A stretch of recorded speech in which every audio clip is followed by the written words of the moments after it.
예, 안녕하십니까. 책 읽는 자유인 채널을 운영하고 있는 이선입니다. 오늘 2025년 11월 21일 금요일, 지금 시각은 오전 10시 53분입니다.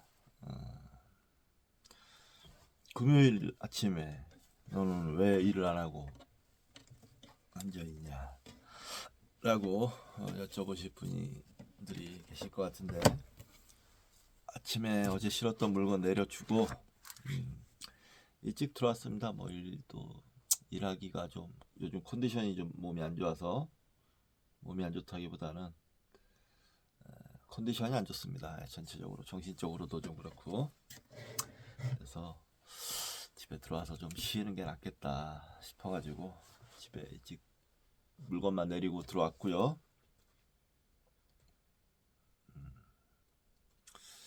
들어와서 또 책을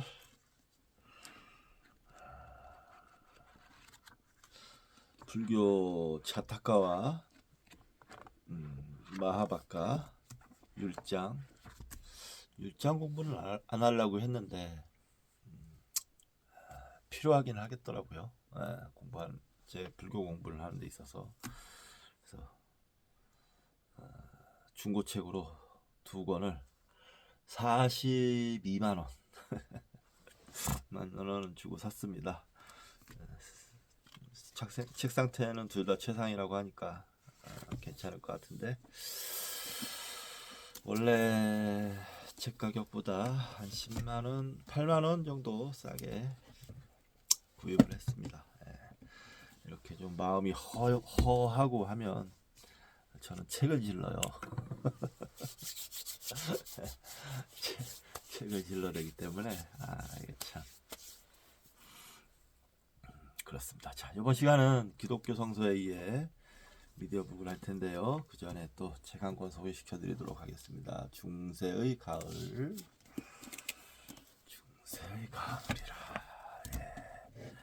호이징가 지음. 호이징가라는 사람은 네덜란드의 유명한 철학자, 역사학자든가 철학자든가 인류학자든가 뭐 그렇습니다.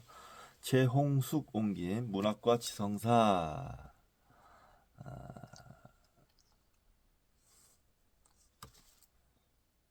출판사에서 나왔고요. 지은이 호이징가 1872년에서 1945년은 부르크 하르트와 함께 최대의 문화사가로서 중세와 르네상스기에 뛰어난 업적을 낳은 네덜란드 학자이다. 네. 이분이 호모 루덴스라는 개념을 주창하기도 했어요. 유희하는 인간, 놀이하는 인간. 아무튼 뭐 대단한 학자라고 하고, 중세의 가을 이 책은 또 아주 명저라고 평가가 자자하더라고요. 그래서 중고책으로 샀습니다. 중고책으로 샀고, 언젠가 유럽의 중세를 공부할 일이 있으면 읽게 되지 않을까라고 생각합니다. 차례 한번 읽어드리도록 하겠습니다. 제1장 삶의 쓰라림. 제목 좋네요. 제2장 보다 아름다운 삶의 열망. 제3장 사회의 위계 개념. 제4장 기사도의 관념. 제5장 영웅주의와 사랑의 꿈. 네. 제6장 기사단과 서약. 제7장 군사기술과 정치에 있어서 기사도적 이상의 중요성. 제8장 양식화된 사랑. 제9장 사랑의 규범. 제10장 목가적인 삶의 꿈. 제11장 죽음의 환영. 제12장 종교적 사고가 이미지들로 맺혀지다. 제13장 종교생활의 유형들. 제14장 종교적 가뭄과 환상.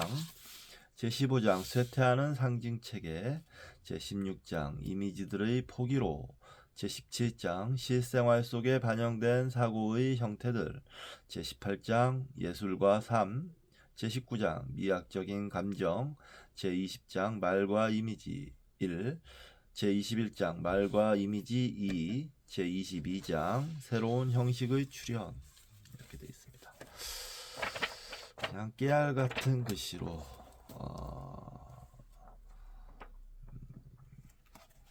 약 400페이지에 걸쳐서 있고요.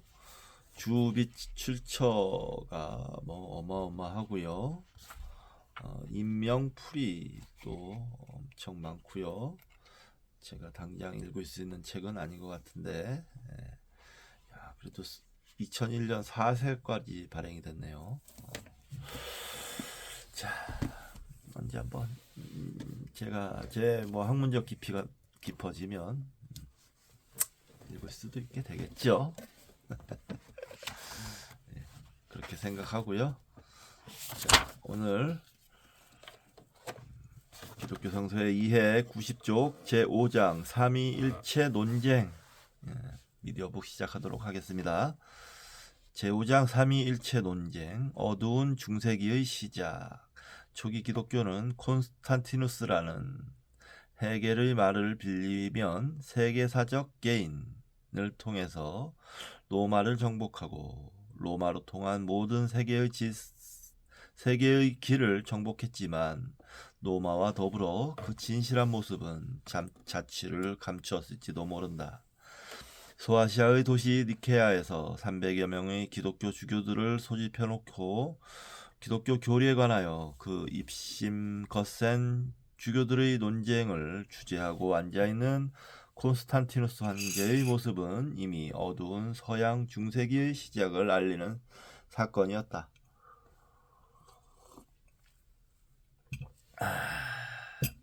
콘스탄티누스 같은 자가 성경 기독교 교리들을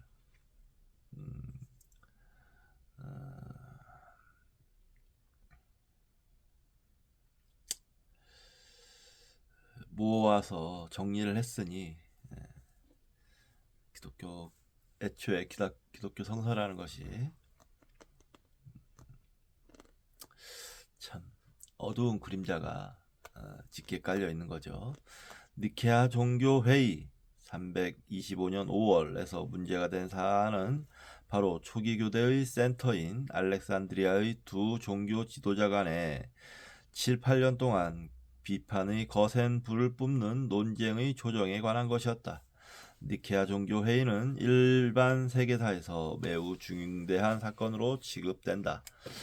세계 3대 종교의 하나로서 오늘의 기독교의 의가 3개나 들어가네요. 기독교 이런 문장은 좋은 게 아닌데 모습을 결정한 것이 바로 이 니케아 종교회의였다고 해도 과언이 아닐 만큼 중요한 사건이었기 때문이다. 그리고 그것이 바로 알렉산드리아 교구 내의 지역적 논쟁이 불씨였다고 할 때 알렉산드리아가 당대 기독교 세계에서 차지하는 위치를 가늠질해 볼 수 있다. 알렉산드리아의 두 지도자란 알렉산드리아의 주교 알렉산더 와 그의 항쟁한 아리우스 목사였다. 가로 열고 아리우스의 책에 관해서는 프리스비스터, 엘더, 프리에스트 등의 영역 표현이 사용되고 있으나 오늘날의 신부나 장로 개념에는 정확히 부합되지 않는다. 그는 정확하게 안수받은 설교자였다. 따라서 요즘 조직 개념으로 말하면 목사라는 표현이 가장 적절하다. 아리우스 알렉산드리아의 아리우스는 리비아에서 이주하여 온 부모 밑에서 알렉산드리아에서 태어났다. 그는 한때 분열주의자로 몰린 멜레티오스에게 사상적으로 동조했다가 연좌 추방되어 고행의 세월을 보냈다. 그러한 고난의 기간 동안에 그는 영적 체험을 한 듯하다. 그리고는 매우 강력한 영적 설교자로 다시 등장한다. 그는 312년 봄 아킬라스의 교구에서 목사 안수를 받았다. 당시 알렉산드리아의 기독교인들의 분위기는 디오클레티아누스와 막시미아누스의 기독교 박해 이후 매우 침체되어 있었다. 그런데 이 혜성처럼 등장한 아리우스는 기독교인이 가장 밀집한 알렉산드리아 한복판의 바우칼리스 지구의 목사로 취임하면서 엄청난 인기를 끌었을 뿐 아니라 인격적으로도 매우 존경을 받았다. 그는 알렉산드리아의 지적 분위기를 매우 잘 반영하는 인물이었으며 단연간의 고행으로 금욕적 경건함이 체화된 인간이었고 요즘 말로 한다면 매우 리버럴한 사상가였다. 그는 철저한 네오플라토니스트였다. 네오플라토니즘적인 사유를 기독교의 신비적 종교 체험과 결합시키려 했다. 네오플라토니즘이라는 사상 자체가 알렉산드리아에서 태어난 운동이며 알렉산드리아의 지적 분위기를 잘 반영하는 사상인데 알렉산드리아 출신의 플로티누스 AD 204년에서 270년 그리고 그 이전의 알렉산드리아의 유대인 사상가 필로 BC 15년에서 AD 50년을 통하여 그 정체를 더듬어 볼 수 있다. 플로티누스의 사상을 잘 뜯어보면 우리가 흔히 영지주의라고 막연하게 폄하하고 곡해했던 사상의 분위기와 일맥상통한다는 것을 알 수 있다. 네오플라토니즘이라는 것은 플라토니즘의 초월주의, 아리스토텔레스의 현세주의와 현상세계의 계층적 이해, 그리고 유대교, 기독교 전통을 포함하는 모든 동방세계의 종교적 신비주의를 융합한 당대의 가장 총체적 사상이었다. 오이치. 네오플라토니즘 궁극적 유일자만이 모든 대립과 차별을 초월한 유일 절대의 실제이며 우리가 흔히 생각하는 만물의 세계는 이 유일자로부터 유출되어 나오는 것이다. 물론 아무리 유출된다 해도 대립과 차별을 초월한 유일자 그 자체는 증감이나 변화가 없다. 유일자는 우리의 사유나 언어가 단절되는 규정 불가능한, 기술 불가능한 불가사의의 절대자이다.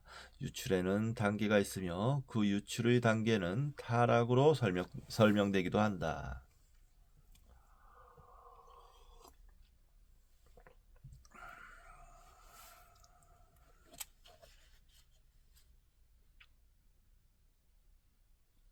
그 3단계는 이성, 영혼, 물질이다.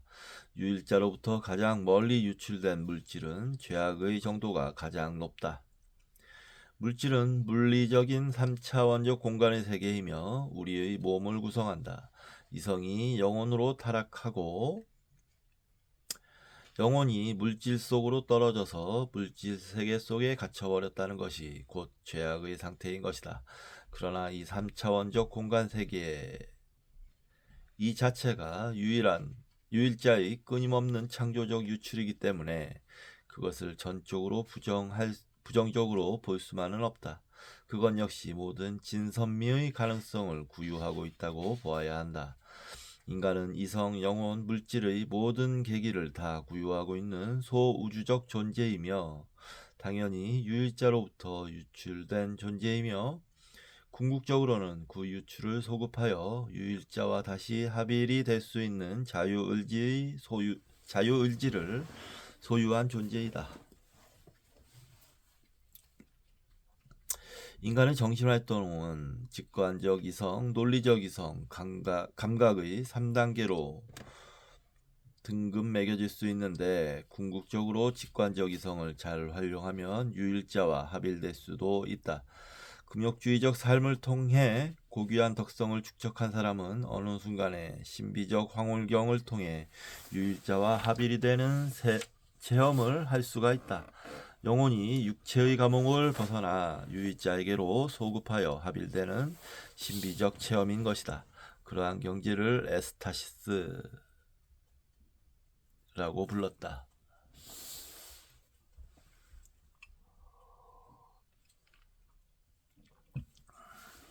플로티누스는 또 우주의 이성적 원리를 로고스라고 부르고 그것을 빛이라고 규정하고 암흑인 물질 세계와 대비시키기도 했는데 이런 언어는 요한복음의 세계관이나 영지주의의 일반적 어휘와 상통하는 것이다.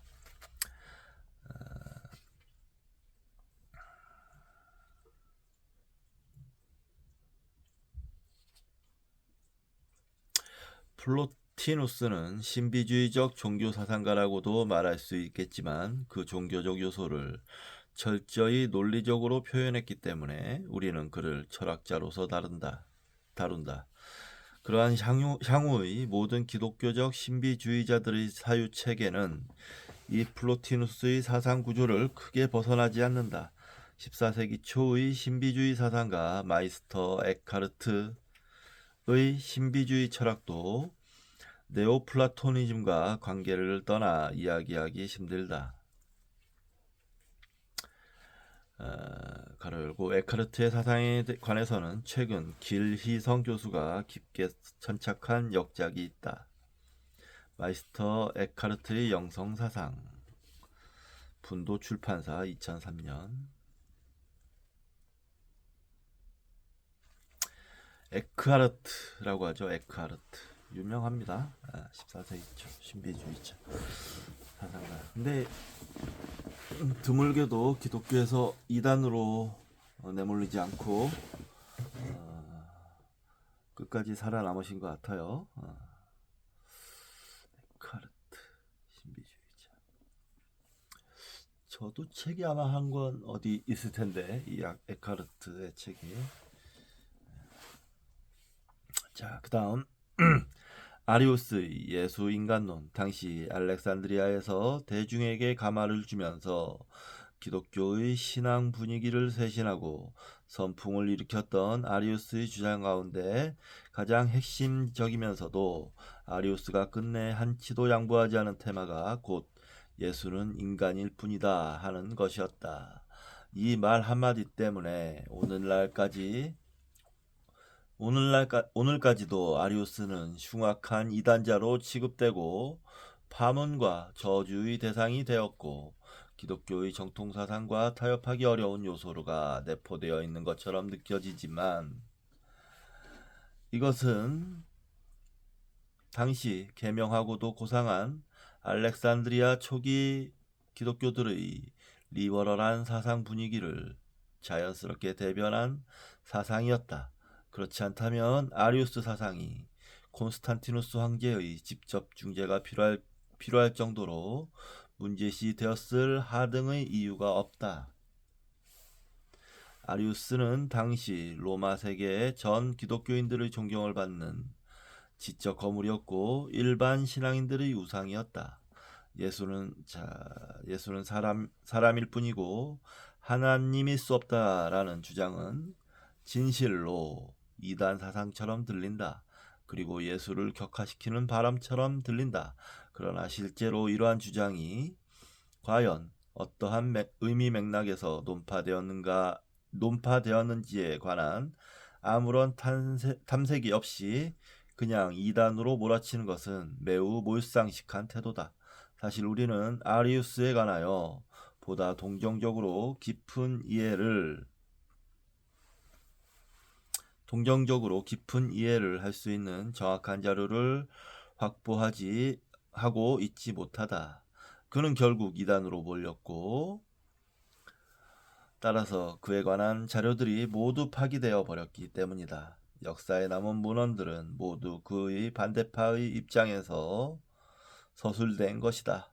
이단이 된다는 것은 이처럼 서글픈 것이다. 예. 역사에서의 패배는 곧 불명예와 잊혀짐을 동반하는 경우가 많죠. 특히 옛날처럼 다원주의적이 아닌 일방주의적인 사상이 팽배했던 시기에는 더욱 그렇죠. 모든 자료를 폐기하고 뭐 그런 시기니까.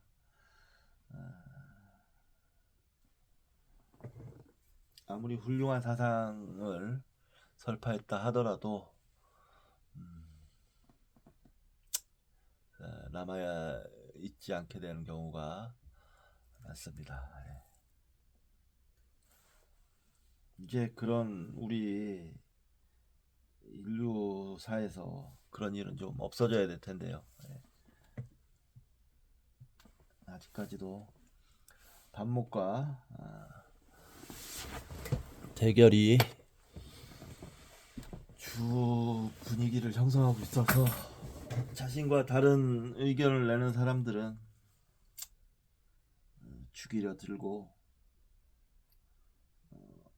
아예 그 존재를 말살하려고 드는 형태를 아직까지는 보여주고 있습니다. 과연 인간이 지금은 뭐 좀 많이 나아졌기 때문에 희망적이지 않다라고 얘기할 수는 없을 것 같은데, 어찌됐건 더 진보적인 방향으로, 다원적인 방향으로, 포용하는 방향으로 우리 인류가 나아갔으면 하는 바람이 있습니다.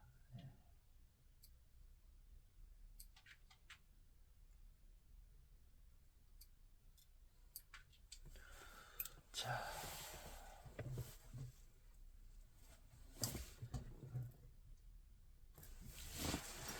무좀 때문에 고생을 하고 있어가지고.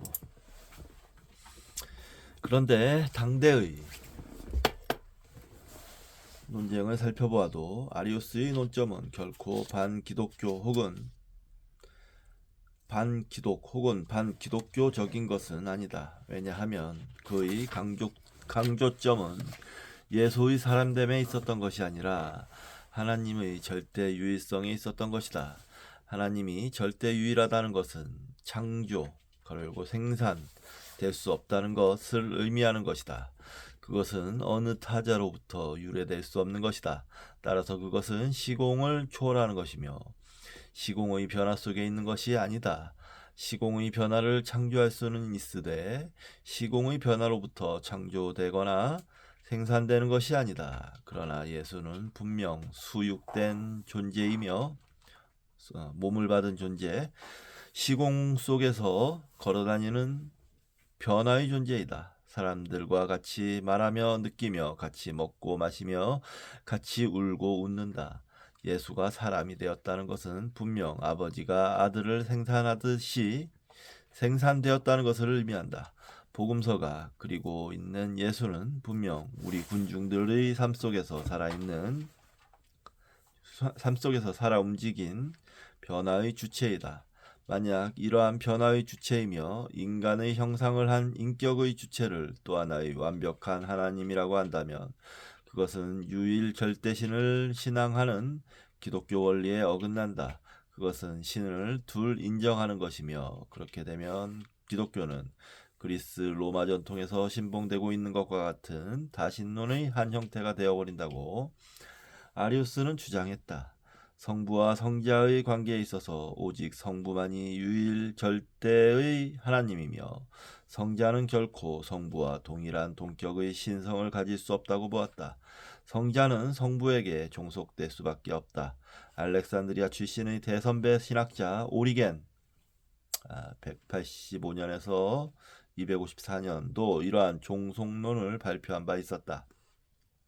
아리우스는 자기의 상관인 알렉산드리아의 주교 알렉산더가 두 개의 하나님, 두 개의 창조되지 않은 자를 가르치고 있다고 비난했다.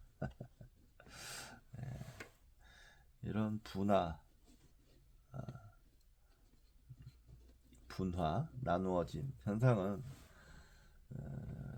모든 종교가 겪어야 될 또 과정입니다.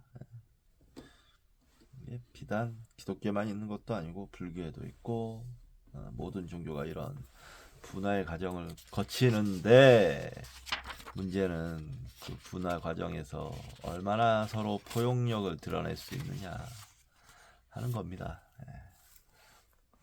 그게 비극을 낳느냐 아니면 발전의 길로 가느냐 하는 갈림길을 제공합니다. 갈림길의 원인이 됩니다. 잠시 쉬었다 가도록 하겠습니다.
이어서 읽겠습니다.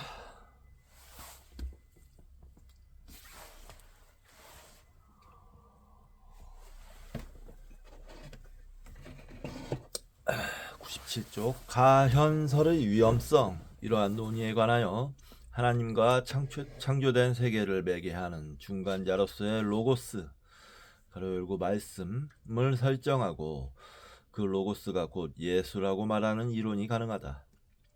아리우스도 초기에는 이러한 중간자 이론을 활용하여 어떤 타협점을 생각해 보려고도 한 것 같지만 결국 아주 정직하게 결론을 내려버린다.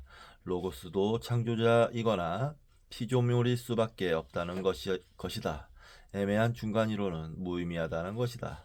예수를 신과 동일한 실체로 만들어버린다면 예수는 실제로 이 시공의 세계에 속할 수가 없다. 창조된 존재일 수 없기 때문이다. 그렇게 되면 이 세계 속에서의 예수의 모든 활동은 극단적으로 말하면 하나의 허상이 되어버리고 만다.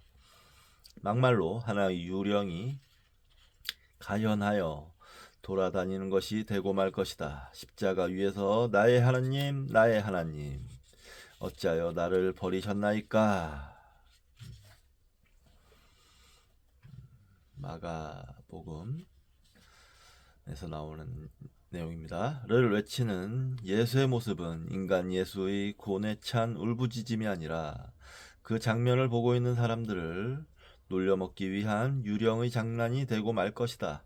이러한 가현설을 도세티즘이라고 부르는데 아리우스는 분명 이러한 도세티즘의 위험성을 배제하려고 했다. 아리우스는 예수의 사람됨을 확실하게 함으로써 역설적으로 인간의 하나님됨을 확보하고 기독교의 유일신관을 천명하려 했다. 예수를 단순히 열등하고 범용한 한 인간으로 설정한 것이 아니라 하나님의 아들, The Son of God으로 그의 특별한 로고스적 성격, 그러니까 플라토니즘의 하빌, 엑스타시스, 그리고 죽은 후의 그의 완벽한 신성의 복귀 등 우리와 같은 인간이면서도 우리와는 다른 어떤 가능성의 존재로서 설정함으로써 인간이 예수의 수육, 죽음, 부활에 참여할 수 있는 길을 열어놓으려고 했다. 이것이 바로 알렉산드리아의 지적 분위기였으나 이러한 방면의 아리우스 사상에 관해서는 우리가 상고할 자료가 별로 없다. 예수를 단순한 인간으로 격화시켜버리는 현대적 합리주의 해석은 아니었을 것이다. 인간 예수의 리얼한 모습과 인간과 신의 합의를 꾀하는 신비주의와 하나님의 절대 유일한 초월성이 종합된 매우 포괄적 체제였을 것이다. 그러나 알렉산더 주교에게는 이러한 아리우스의 주장은 예수를 단순한 인간으로 격화시킴으로써 기독교적인 독특한 유일신관의 기저를 파괴시키고 신적인 권능으로서 인간의 죄악을 대속한다고 하는 구원론적 의미를 약화시키고 기독교를 비의적인 수련의 방편으로서 신비주의화 시키는 우려가 있다고 판단했을 것이다.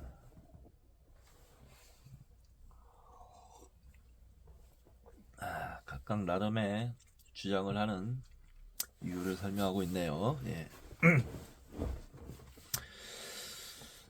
그래도 결국은 무엇이 진실인지 사실인지 토대를 두고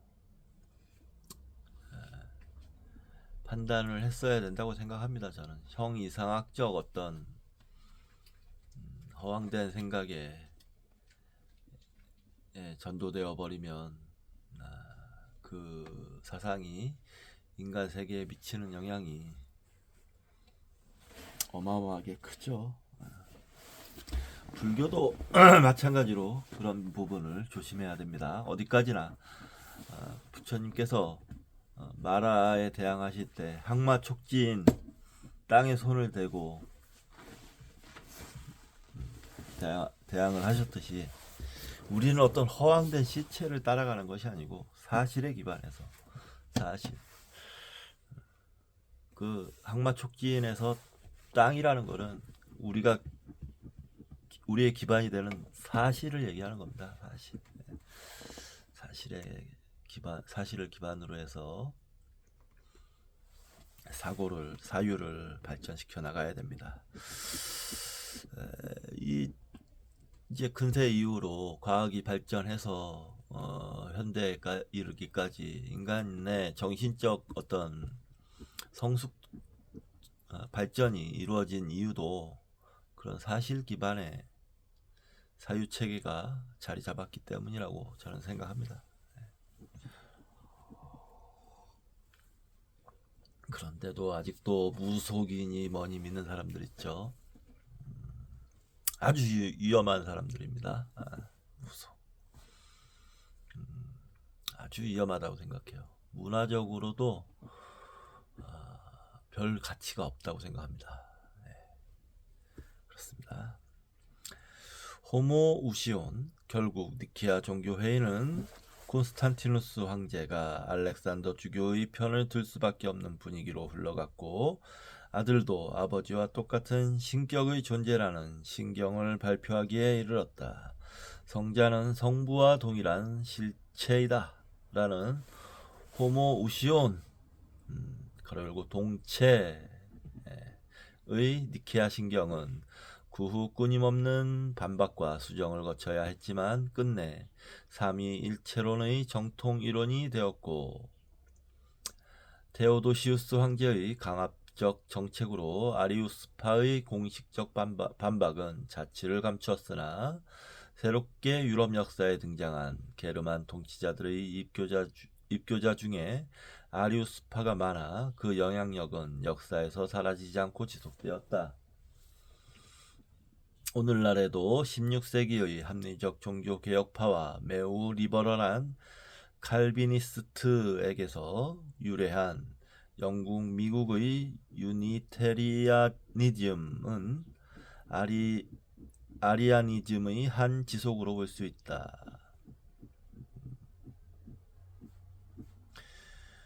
그들은 예수의 신성과 삼위일체론을 정면으로 거부한다. 내가 공부하던 뉴잉글랜드 지역의 유니테리안 교회에 가보면 성경과 함께 논어와 불경이 같이 꽂혀 있다. 그 교회 목사님이나 신도들은 종교적 문제에 있어서 이성의 무제약적 활약을 굳고 권장한다. 교회의 목사의 아들로 태어난 탁월한 에세이스트이며 강연자였던 에머슨 1803년에서 1882년 주홍글씨를 쓴 호손, 시민 불복종 권리를 외친 서로우 등 미국의 정신사를 리드했던 트랜센덴탈리즘의 거장들이 모두 이 유니테리아니즘과 직간접적인 관계를 맺고 있다. 아주 극성적인 아리아니즘의 당대의 또 한 형태로서는 펜실바니아의 알레게니에서 태어난 찰스 테이지 러셀 1852년에서 1916년의 조그만 성경 모임으로부터 출발한 1872년에 출발한 여호와의 증인이다. 그들은 자신을 예수의 증인이라고 부르지 않는다. 절대 유일 보편의 지고한 신은 오직 여호와일 뿐이며 예수는 여호와의 피조물일 뿐이며 사람일 뿐이며 그는 대속의 도구였을 뿐이다. 그는 죽어 영이 되어 이 세계 속에 같이하고 있을 뿐이다. 예수에게 신성을 허락하지 않는 측면에서 이들은 아리안파로 분류된다. 따라서 그들은 기독교인, 즉 크리스찬이라는 말을 쓰지 않는다. 그들은 스스로를 증인이라고만 부른다. 그들은 이 세계가 완벽하게 사탄의 지배하에 있다고 믿는 측면에서는 역사적으로 영지주의와 상통한다. 따라서 신도들이 할 수 있는 일이란 이 사탄의 지배로부터 벗어나는 것이다. 그들은 임박한 예수의 재림을 믿는다. 러셀은 1874년을 보이지 않는 예수의 규환의 해로 설정하다가 1914년을 예수 재림의 해로 지정하였다. 1914년에 아무런 휴거도 일어나지 않자 계속 연기하였는데 요즘은 막연하게 말세의 표징들을 과학적으로 입증하는 언사들을 동원하고 있다. 마지막 심판의 날에 여호와에게 영생을 허락받아 예수와 함께 천국화된 지상을 지배할 자는 14만 4천 명의 소수로 지정되어 있다. 가로 열고 요한계시록의 주장이고 12지파라는 숫자 관념에서 비롯된 숫자이다. 가로 닫고 이들은 사탄이 지배하는 이 세속의 세계를 인정하지 않기 때문에 지상의 어떠한 국가에도 충성을 표시하면 안 된다. 그들에게는 내셔널리즘이나 애국심이란 있을 수 없으며 따라서 국기에 배례하거나 병역을 복무하거나 선거에 참여하지 않는다. 수혈도 거부하고 타 종교와의 교제도 불허하며 성직자나 일체의 조직 타이틀을 허락하지 않는다. 회중만 있고 목사는 없으며 일체의 예배용 이미지도 사용하지 않는다. 이러한 그들의 철저한 신앙신조 때문에 많은 나라에서 박해를 받고 순교자를 내었고 민권운동자들의 동조를 얻었다. 그러나 아이러니는 그들은 민권 그 자체를 거부한다는 것이다. 인간의 자유를 신장하거나 민권을 통하여 지상의 복지사회를 건설하는 것이 아니라 철저하게 신권에 의한 심판의 준비 단계로서 자신의 행동 양식을 규정하고 있을 뿐이다. 여호와 증인의 신념 체계를 보면 초대교회의 행태에 관하여 많은 것을 연상케 한다.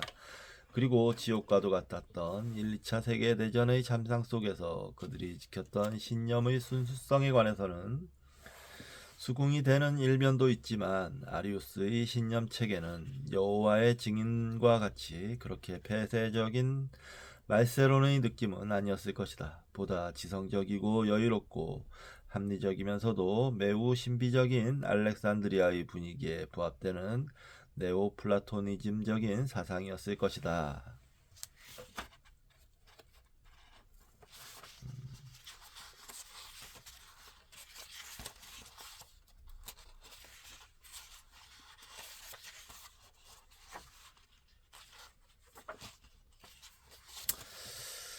동방교회의 일반적 정서 니케아 종교회의 325년에서 비록 동체론 조항을 집어넣은 신경이 반포되긴 했지만 니케아 종교회의에 참석한 주교들 가운데 서방 주교는 단지 6명뿐이었고 300여 명의 동방 주교의 대부분은 아리우스를 지지했다.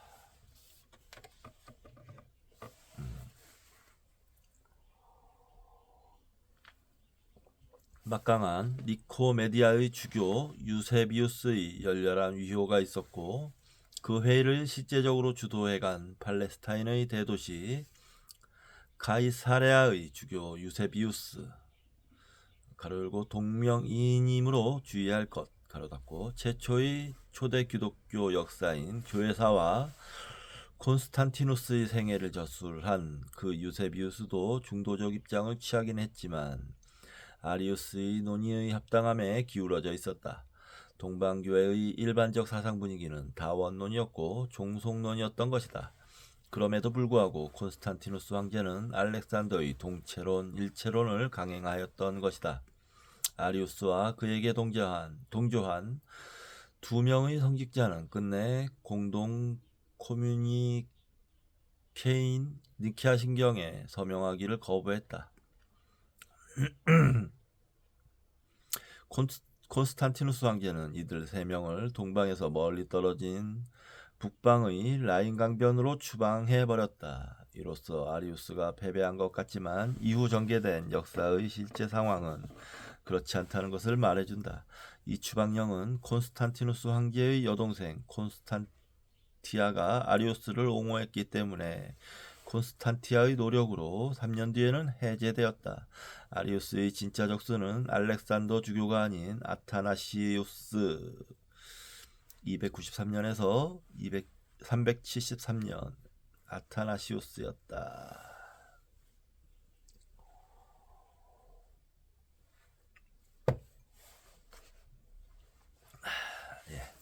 아타나시우스.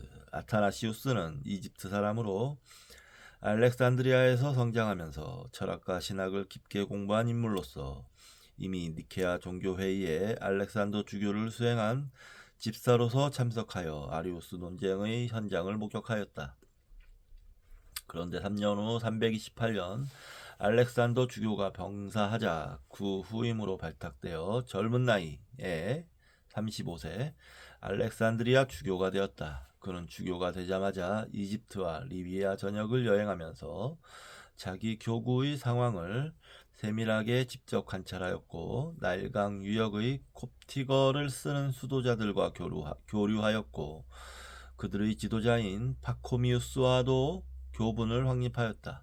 그리고 그때부터 리코폴리스의 주교인 멜레티우스와 아리우스의 이론을 이단으로 휘몰아치며 니케아 신경의 동체론을 정통 이론으로 확립하는 데 평생을 바쳤다.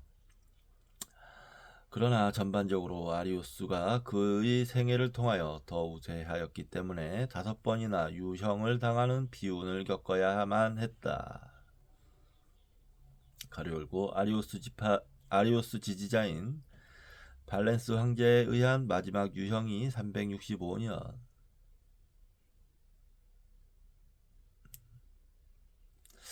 한편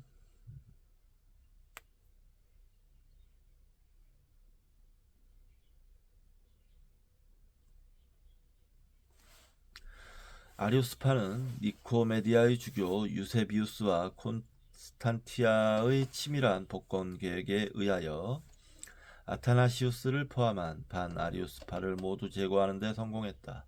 그리고 예루살렘 교회당 봉헌식에서 아리우스를 복권시킬 것을 공식적으로 결정하였다. 유세비우스는 아리우스의 복직식을 거창하게 준비했다.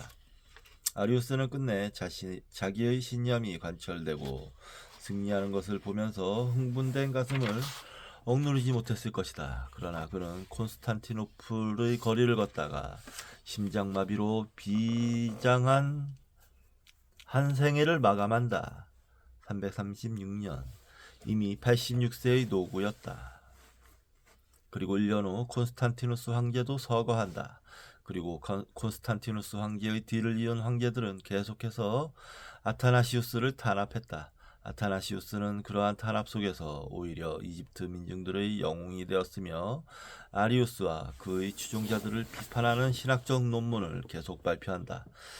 삼위일체 논쟁은 그동안 동체론을 포기해버리고 아버지와 아들은 같지 않다는 아노모이오스, 아버지와 아들은 유사한 실체이다 라는 호모이우시오스, 실체라는 애매한 개념을 생략해버리고 그냥 아버지와 아들은 유사하다 라고만 주장하는 호모이오스 등등으로 변질되어 구질구질한 논쟁을 계속하였으나 결국 아타나시우스의 끈질긴 논거와 설득에 의하여 원래의 동체론, 일체론인 호모우시오스를 그 정통 이론으로 다시 확립하기에 이르렀다. 호모우시오스 이론은 향후 카톨릭 세계를 지배하게 된 것이다. 이토록 1세기에 걸쳐 치열하게 싸워야만 했던 삼위일체론이란 도대체 무엇인가? 삼위일체론의 정체, 예수는 사람일까 하나님일까? 우선 이런 질문에 우리가 논리적으로 맞닥뜨리면 매우 당황케 되고 부수될 수밖에 없는 많은 논리적 문제가 부담스러워진다. 우선 예수를 완전히 하나의 사람으로만 간주해버리면 우리와 완전히 똑같은 하나의 인간이라고 한다면 하나님의 아들로서의 그의 모든 특별한 규정이 의미를 상실하고 역사적 예수라고 하는 시공 속의 합리적, 과학적, 상식적 추론체계만 적나라하게 드러나 버린다. 그렇게 되면 예수는 단순한 세속의 역사적 사건이 되어버리고 구속사적인 종교적 의미가 증발되어 버린다. 그리고 평범할 수밖에 없는 하나의 인간 위인으로 그렇게 우리가 예배하고 신앙하고 따라야 할 아무런 이유가 없어진다. 복음서는 평범한 위인 정기가 되어버리고 말 것이다. 많은 사람들에게 이러한 결론은 바람직하지 못할 것이 뻔하다. 그렇다고 예수를 신이라고 말하면 어떻게 될까? 논리적으로 예수를 완전히 신과 동일시해버리면 복음서의 이야기는 신의 이야기가 될 것이므로 그것은 신랍 신화에 나오는 신들의 이야기와 다를 바가 없어진다. 즉 복음서는 단순한 신화가 되어버린다. 예수를 신이라고 존숭하는 것은 좋지만 결과적으로 예수는 우리와 동떨어진 존재가 되어버릴 것이며 인간으로서의 순환과 부활은 우리에게 아무런 감동도 주지 못한다. 헤라클레스의 순환의 역사 이야기를 읽는 것보다도 재미가 없을 것이다. 그렇다고 우리가 헤라클레스의 투쟁 이야기를 읽으면서 감동의 눈물을 흘리지도 않는다. 우리가 예수의 순환 이야기를 읽으면서 눈물을 흘리고 감동을 받는 것은 오직 인간 예수로서의 순환과 부활이다. 최소한 복음서 저자들은 그러한 감동을 전하도록 우리에게 예수 이야기를 기술해 주었다. 그리고 예수를 하나님과 완전히 동일시할 때, 그리고 동시에 예수에게 몸을 받음, 수육의 인성을 완벽하게 인정할 때 인간인 예수는 곧 신이 되어버릴 것이다. 이것은 모든 인간이 신이 될 수 있다는 가능성을 인정하는 결과를 논리적으로 초래할 수밖에 없다. 불교에서 불타는 완전한 각자이며 따라서 윤회의 굴레를 완벽하게 벗어나 열반에 들어가는 존재이다. 그런데 불교의 특징은 역사적 인간 시달타에게뿐만 아니라 모든 인간에게 성불의 가능성을 열어준다는 데에 있다. 초기 기독교에도 신인으로서의 예수의 죽음과 부활 이야기는 모든 인간이 예수의 죽음과 부활에 참여함으로써 예수와 똑같이 신이 된다고 하는 하빌, 즉 엑스타시스의 가능성을 인정하는 이야기로 해석되는 경향이 짙었다.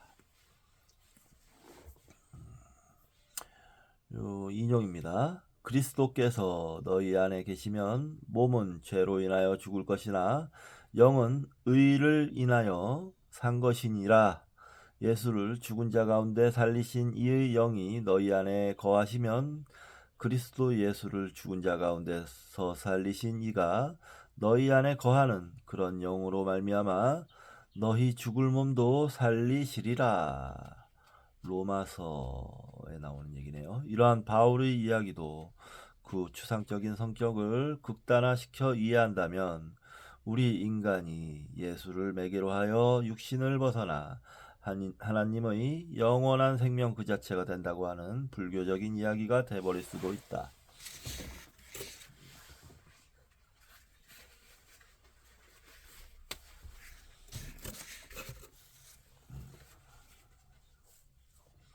말씀이 육신이 되어 우리 가운데 거하신다. 요한복음에 나온다. 라는 이야기도 예수라는 특수 존재에 국한되는 이야기가 아니라 인간 일반이 될 때에는 인간 예수 이퀄 하나님의 등식이 전개될 수 있는 근거 메시지가 될 수 있다. 실제로 초대 교회의 분위기는 이러한 해석의 가능성이 자유롭게 허용되었고 많은 사람이 그러한 방식으로 캐리그마를 이해하고 다양한 운동과 창조적인 저술활동을 펼쳤다. 그러나 이러한 이해 방식은 결국 이단으로 몰릴 수밖에 없었다. 왜냐하면 유대이즘의 유일신론적 사유의 틀은 인간과 하나님의 횡적인 연대성을 별로 좋아하지 않는다. 그렇죠. 여기서 헤브라이즘이 등장하는 거죠. 아니, 그것을 강하게 거부한다. 그렇죠. 유대인들에게 당신이 곧 하나님이요 라고 얘기한다면 죽이려고 들 겁니다. 인간과 하나님의 관계 설정은 궁극적으로 종적인 일방성이다. 그 일방성의 방향은 인간에게서 신애로의 방향이 아니라 철저히 신에서 인간애로의 방향이다. 따라서 예수의 신성을 말한다 해도 그것이 곧 인간의 신성을 말하는 것으로 비약될 수는 없다. 여기에 삼위일체론의 곤욕스러운 과제 상황이 있는 것이다. 더구나 콘스탄티누스 대제의 입장에서 볼 때에는 인간과 하나님의 횡적 연대는 있을 수 없는 이야기다. 신민에 대한 황제의 절대적 군림의 권위를 얻고자 하는 콘스탄티누스의 입장에서 보면 아리우스의 인간주의적 해석은 기독교의 초월적 유의 신론의 강점을 희석시키는 위험한 이론으로 간주될 수밖에 없었을 것이다. 그는 아리우스 사상에 내포된 신비주의적 평등관을 두려워했다. 물론 아타나시우스도 마찬가지였다. 마태복음은 다음과 같은 예수의 말로 끝난다.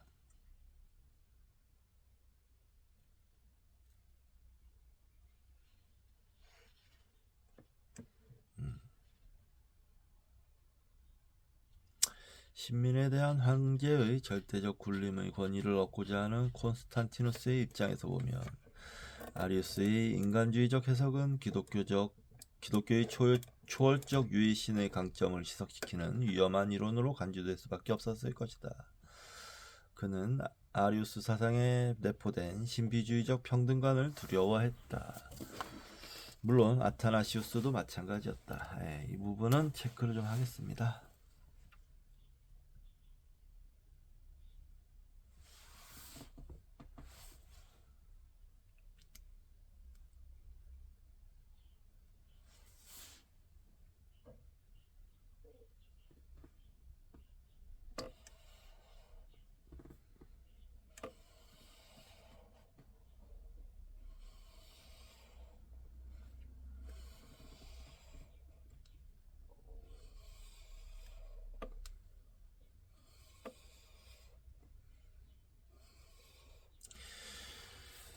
황제 한 명의 권위를 공고히 하고자 하는 정치적 입장이 개입된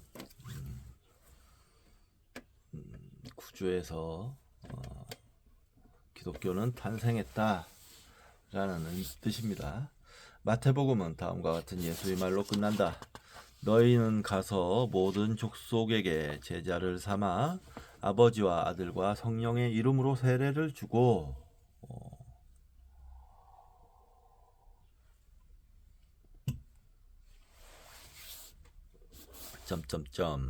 그리고 고린도의 교인들에게 보낸 바울의 편지는 다음과 같은 사도의 축도로 끝난다. 주 예수 그리스도의 은혜와 하나님의 사랑과 성령의 교통하심이 너희 무리와 함께 있을지어다. 고린도 후서 이미 1세기 중엽부터 말에 걸쳐, 그러니까 아주 초기의 기독교 교회의 리터지 전체라고 합니다. 리터지나 기도에서 이미 삼위일체론의 원형을 이룬다고 할 수 있는 아버지, 아들, 성령, 예수 그리스도 하나님 성령이라는 개념이 한 문장에서 병렬되어 나타나고 있다는 사실을 확인할 수 있다. AD 100년 이후 전후로 100년경 전후로 성립되었다고 하는 요한복음은 이미 아버지와 아들 그리고 성령의 다른 이름인 보혜사라는 삼자의 틀 속에서 전체적인 이론 구조가 갖추어진 복음이다. 보혜사 가로 열고 파라클레토스란 원래 법정 변호인을 뜻하는 말인데 아버지 법정에서 인간을 변호해주는 존재라는 뜻으로 예수의 다른 면모를 나타내는 말이었다. 법정에서의 고소인 검사는 볼로스, 즉 악마요 사탄이다. 보혜사는 예수의 부재 시에는 예수를 대신하여 인간을 진리로 이끄는 영적 존재이다. 그리고 보혜사의 오심은 곧 예수의 재림과 동일한 의미를 지닌다. 이 사람들이 뭐 이제 나중에 교황이라는 타이틀을 갖게 되고 막강한 신권을 권력을 휘두르게 되는 것이죠. 그렇습니다.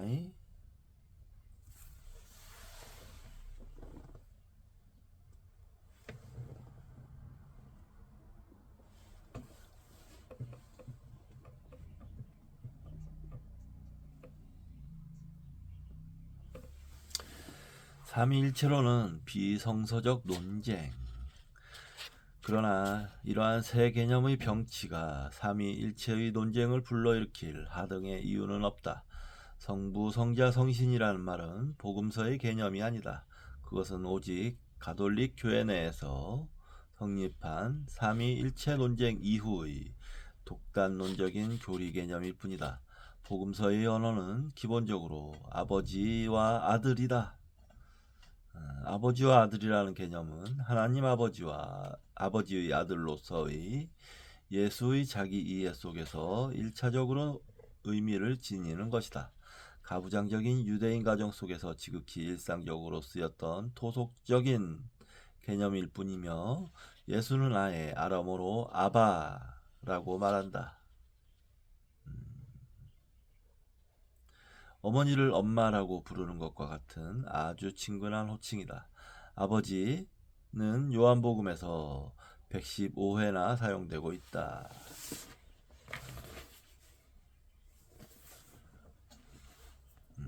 아빠라고 얘기를 했다는 거군요. 문득 궁금해집니다. 인간 예수와 그의 인간 아버지 요셉이던가요? 아무튼 의 관계는 어땠을까?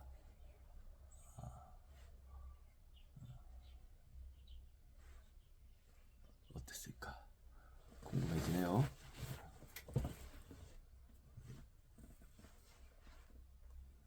여기 도 선생님은 대단히 아마 아버지가 훌륭한 분이셔서 예수에게 많은 영향을 끼치지 않았나라고 얘기를 하시더라고요. 그렇게 추정을 하시더라고요. 네.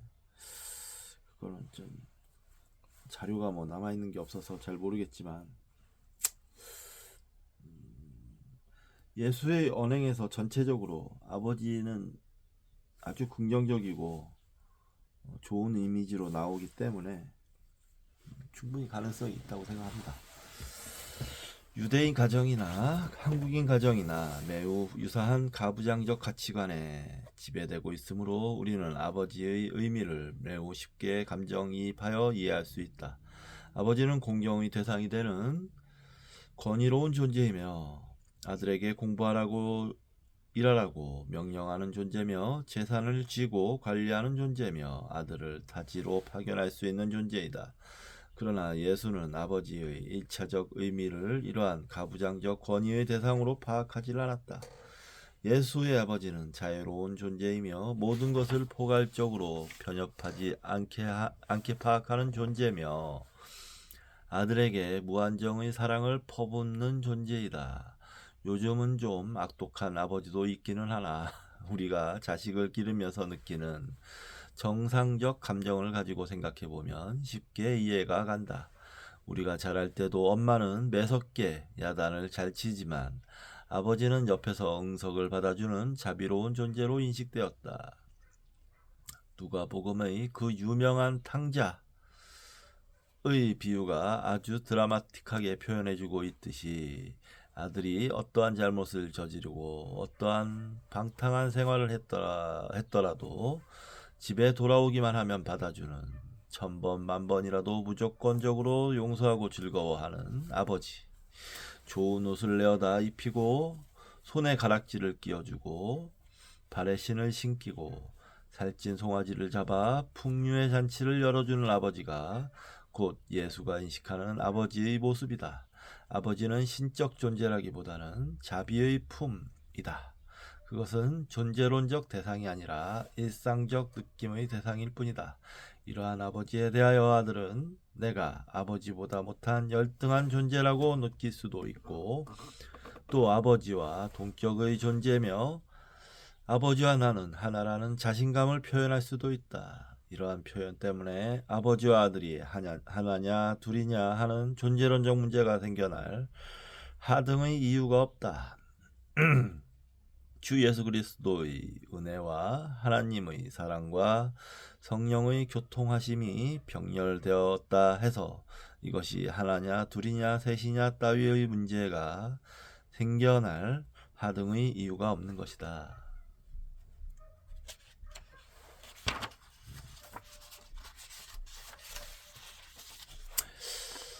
아버지 하나님은 존재할 수 없다. 이러한 것이 문제가 된 것은 그레코 로망의 이방 세계에 기독교회가 자리를 잡으면서 헬레니즘 로마의 다신론적 세계에서 유대인들과 기독교인들이 자신들의 신관을 한결같이 유일신론이라는 배타적 틀 속에서 어필시키고 다신론적 신앙을 멸시하는 정치적 행동을 일삼게 되자 가르고 한국 기독교인들이 선앙당이나 신사참배를 거부하는 것과 비슷한 상황 가로 닫고 헬레니즘 사상가들은 결국 예수를 신이라 말하는 너희들의 유일 사상도 다신론이 아니냐고 하는 반론을 펼치게 되었다. 이에 대한 강력한 아폴로지로서 삼위일체론은 대두하게 되는 것이다. 예수가 하나님을 아버지로 인식한 것은 사실 유일신론의 보편 논쟁에 휘말리게 되면 매우 불리한 결과를 초래한다.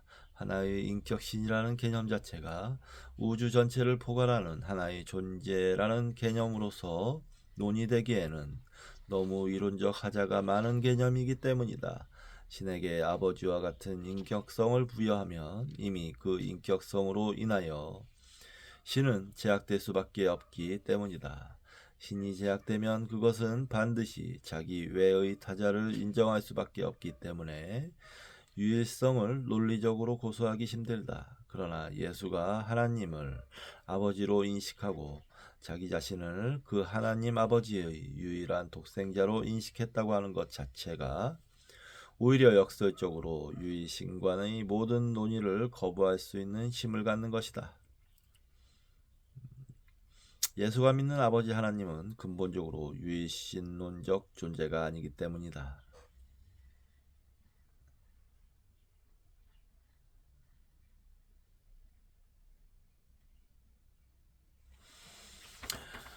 많은 사람들이 기독교를 유일신론이라고 자랑스럽게 말하지만 그것은 매우 기독교를 천박하게 이해하는 유치한 발언이다.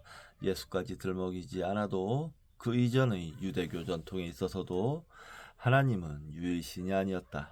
하나님은 전 우주를 창조하신 하나님이기는 하지만 그것은 이 우주를 창조하는 힘을 말하는 것이요 의지를 말하는 것이다.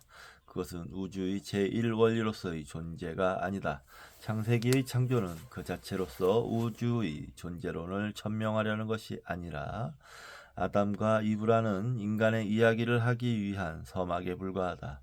다시 말해서 구약의 하나님도 인간의 삶이나 행동과 관련되어서만 의미를 갖는 하나님이며 전 우주를 포괄하는 제1의 존재론적 실체로서 객관적으로 인간과 무관하게 존재하는 그 무엇이 아니다.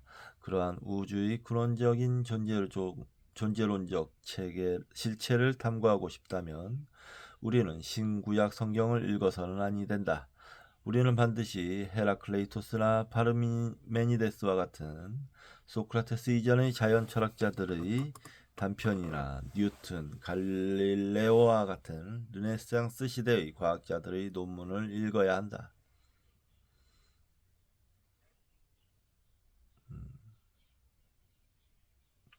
구약의 하나님, 야훼, 여호와는 사랑하고 질투하고 징벌하는 하나님이다. 끊임없이 인간의 삶 속에 자신을 드러내는 살아있는 힘이며 창조하는 의지일 뿐이다.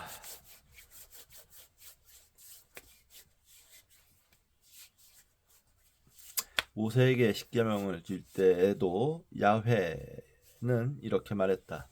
너희는 내 앞에서 다른 신을 모시지 못한다. 나 야훼 너희의 하나님은 질투하는 신이다.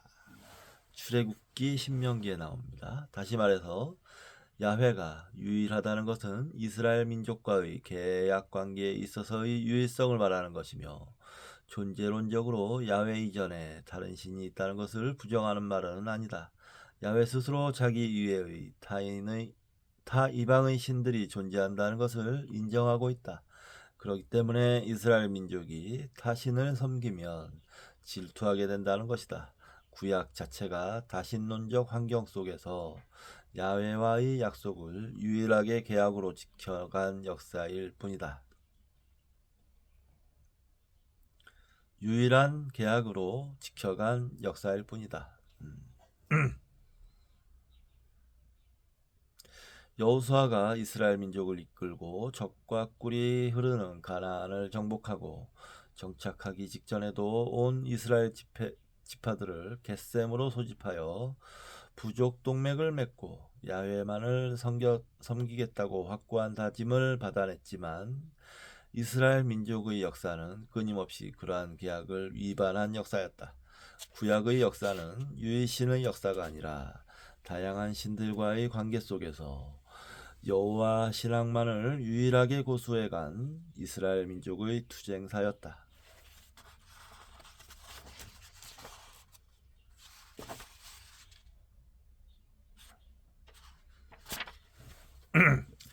관계의 절대성.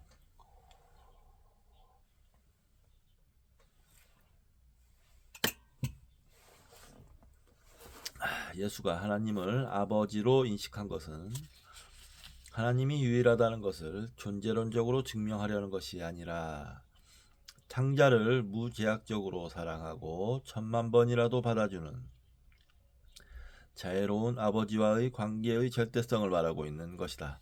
그 관계의 1차적 절대성은 하나님 아버지와 독생자 예수의 관계의 절대성이고 우리 인간은 독생자 예수와의 관계의 절대성을 통하여 그러한 절대적 관계로 돌입한다. 절대적 관계라는 말은 하나다, 둘이다 하는 수비적 관계를 모두 단절시킨다. 조금 위험한 비유가 될 수 있을지 몰라도 내가 한 여자를 사랑한다고 할 때 내가 진정으로 절대적으로 그 여자를 사랑한다고 하는 것은 그 여자와의 절대적 관계 이외의 모든 관계가 단절되는 것을 의미한다. 나의 삶의 의미체계에 있어서 그 여자는 절대적인 그 무엇이다. 그렇지만 그 상태에서도 객관적으로 타 여인들이 존재하지 않는 것은 아니다. 사실 한 남자와 한 여자가 이러한 절대적 계약관계로서 서로에게 절대적으로 헌신하는 삶을 일생 유지한다는 것은 현실적으로 어려운 일이다. 평생 기독교인으로 산다는 것은 이것보다 더 어려운 일이다. 물론 유일신론의 철학적 쟁론에 물들어 있는 사람들은 나의 이러한 논점을 매우 불쾌하게 생각할 것이다. 하나님과의 관계를 한 여자와의 관계에 비유하다니. 그러나 예수님도 평범한 유대인 가정 속의 아빠에 그의 하나님을 비유했다. 그 아버지에 대한 절대적 인식의 역사가 내가 요한복음 강해에서 말하고 있는 요한복음의 전체 내용이다. 한 여자는 한정된 개체일 뿐이고 하나님은 우주 전체와 가능한 것이기 때문에 비론의 차원이 다르다고 말할 수 있을지 모르지만 아무리 전체를 주장해도 그 전체는 오로지 나의 삶, 나의 지금 여기의 실존과의 관계 속에서만 의미를 갖는 전체이다. 우주의 네 가지 힘을 하나의 통일된 개념으로 묶으려는 현대물리학의 노력과 같은 전체는 아닌 것이다. 아인슈타인의 통일장 이론도 미완의 꿈이다. 아무리 신의 전체성, 유일성을 주장한다 해도 그것을 이론적으로 주장한다면 그것은 종교 전쟁만을 유발시키는 정이상학적 낭설일 뿐이다. 예수에게는 일체 그러한 정이상학이 없다. 수사학적 과정이 없다. 예수의 언어는 매우 일상적이고 구체적이며 긴박하다. 예수는 우주의 유일한 제1원리를 말한 적이 없다. 그런 것은 모두 초기 기독교가 헬레니즘 세계로 편입되면서 생겨난 부차적인 이론 투쟁의 산물이었다. 실체라는 개념은 기독교와 무관. 니케아 신경에서 아들은 아버지와 하나의 실체이다 라고 했을 때 실체라는 말도 전혀 복음서와는 관련이 없는 언어이다. 그것은 우시아라는 말인데 그것은 당대에 유행하던 스토아 철학을 통하여 삼위일체 논쟁에 끼어든 신랍 철학의 개념으로서 피타고라스 학파에까지 소급해 올라간다. 우시아라는 말의 실제적 함의도 매우 다양하고 애매해서 감각적 사물의 현상 세계에 적용될 수도 있고 그러한 변화의 세계와 대비되는 그것을 초월하는 비감각적 예지계의 불변의 존재를 의미하기도 한다. 우시아는 일반적으로 우리가 실체나 본질이라고 말할 때 해당되는 말인데 아리스토텔레스의 형 이상학에 있어서는 모든 운동의 기저에 있으면서 그 운동들을 기능케 하는 부동의 궁극적 원인을 의미했다. 아버지, 아들, 성령이 다신론이냐 유일신론이냐, 다신론적이면서도 존재론을 궁구하는 헬레니즘 풍토에서 강요된 이러한 질문에 관하여 초기 교부들은 당황했다. 아버지, 아들, 성령이 하나라고 그 일체성만을 강조하면 그 의미가 가진 그 나름대로의 유니크한 다양성이 희생되고 그것이 세계의 다른 것이라고 말해버리면 다신론의 위험성과 유해신론의 일체적 감각이 분열될 수 있다. 그래서 우시아 그 실체나 본질로 말하면 하나일 뿐인데 그 우시아가 나타나는 것은 성부, 성자, 성신의 유니크한 성격을 가지는 세계의 위로서 나타난다고 주장함으로써 일체성과 다양성을 종합하는 헬라 철학적 사유를 표방하기에 이르는 것이다. 기독교는 황제교가 아니다. 존재론도 아니다. 그러나 이것은 기독교와는 전혀 무관한 철학적 사유의 장난이다.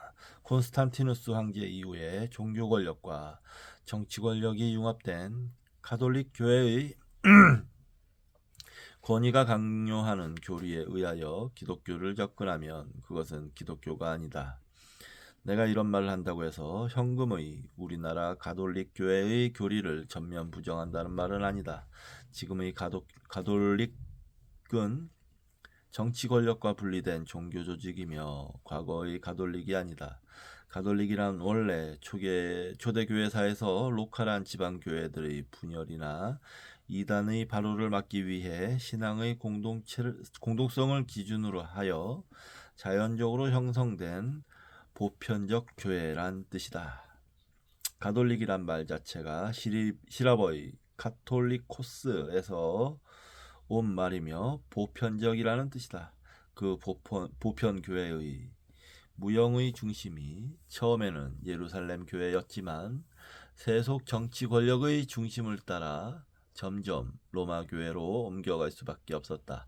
그 로마 교회가 교황청으로까지 발전하여 오늘의 장대한 세계 보편 조직을 형성했지만 나는 그 조직의 유지의 필요에 의하여 강요된 교리의 역사를 기독교로 착각해서는 안 된다는 것이다. 아우구스티누스 가로 354년에서 430년의 신학도 플라토니즘을 변형시킨 것이고 스콜러 철학의 왕이라고 부르는 토마스 아퀴나스 1225년에서 74년의 신학대전의 전 체계도 아리스토텔레스의 철학을 빼버리면 그 골격이 지탱될 수가 없다. 신의 존재 증명을 운운하는 이러한 스콜라 철학의 명제들은 더 이상 기독교를 이해하는 데 있어서 유의미한 명제들이 아니다. 기독교는 존재론이 아니다. 헬레니즘의 철학적 탐색의 연장태로서 발전한 로마 가톨릭의 이론 체계를 기독교로 이해할 수는 없다. 우리는 성서 그 자체로 항상 되돌아가야 한다. 요즘 가톨릭 교회 내에는 이러한 스콜라 철학의 질곡에서 벗어나 자유롭게 성서 그 자체를 깊게 탐구하는 사제나 사상가들이 많다. 그래서 가톨릭 구교는 프로테스탄트 개신교보다 보수적이라는 식의 막연한 인상을 가지고 접근하면 안 된다. 교회나 교리의 사회적 병폐를 운운한다면 오히려 개신교 사람들이 반성해야 할 테마를 더 많이 가지고 있을지도 모른다.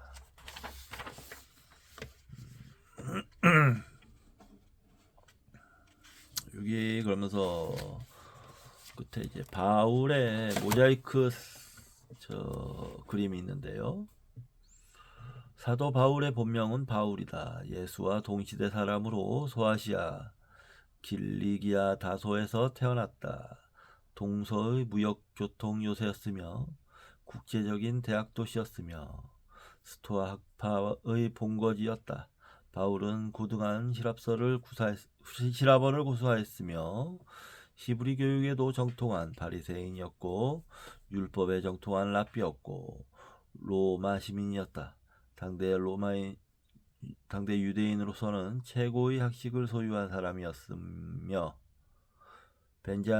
베냐민 지파의 정통 혈손으로서 자부했다. 그는 키가 크지는 않았고 못생겼고 말도 그리 유창하지는 않았지만 강렬한 인상과 함께 영적 가마를 주었다. 모든 거친 환난을 견딜 만큼 신체적으로 강인했으며 또 사소한 일에도 새로운 삶의 의미를 발견하는 매우 섬세한 감성의 소유자였다. 이방 교회는 그를 통하여 만들어졌지만 요즘의 성직자와는 달리 텐트 제작자의 생업기술로 스스로 생계를 유지했고 교회로부터 일체의 금전을 취하지 않았다. 신비로운 능력이 있었지만 그의 인간의 상식과 인간의 연약함에 오히려 하나님의 은총이 깃든다고 확신했다.